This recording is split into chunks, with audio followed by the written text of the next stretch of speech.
Okay, so good day to you, Miss. Please kindly introduce yourself. Good day, madam. I'm Cheryl Agbalsa, ma'am. I'm 36 years old.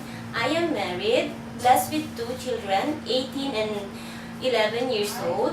My husband is a farmer. My father and my mother was both deceased. I had one brother and one sister. I am from Rizal, San Guillermo, Isabela, Philippines. I am Iglesia ni Cristo. I am high school graduate. My hobbies are dancing and singing. I was work as domestic helper here in Rizal, San Guillermo, Isabela, Philippines for 4 years, ma'am. And I was served 5 members of the family, 2 adults and 3 children. Okay, hello, Miss. How are you today? Little bit nervous, ma'am, but I'm really fine, ma'am. Okay, so how was your experience with your previous employer? It was great, ma'am, because my previous employer treated me as their own family member. Okay, so what are your main duties from your previous employer? My main duties in my previous employer, ma'am, was to clean their house, to take good care of their children, to cook their foods, and to wash their clothes, ma'am. Okay, so what parts of your employer's house to be cleaned most? The parts of my employer's house to be cleaned most, ma'am, is the kitchen, the toilet, and the bathroom, ma'am. Okay, so what appliances you can operate? I can operate television, washing machine, and refrigerator, ma'am. Okay, so what are the most important things in taking care of the children? The most important thing in taking care of children is don't leave them alone, always keep an eye on them, and the most especially is to love them as my own children, ma'am.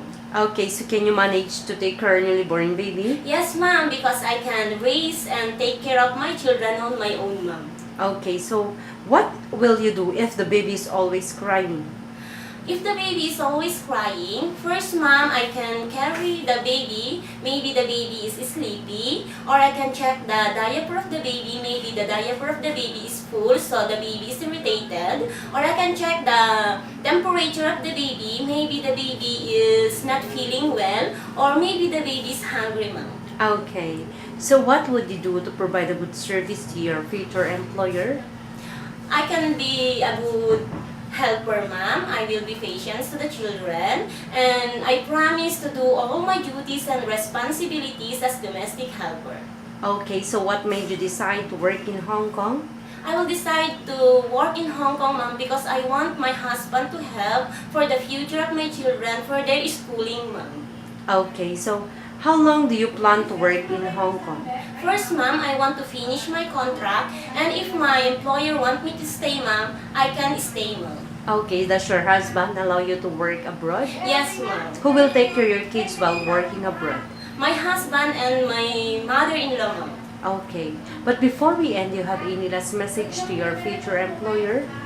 Hello again, ma'am. Ma'am, please choose me because I need this job, ma'am, for the future of my children. I need this job, ma'am, for the education of my children. So please, ma'am, choose me, and I will be promised to be a good helper, and I will be promised to take care of your children, and I will promise to love your family as my own, and I will promise to be a good person, ma'am.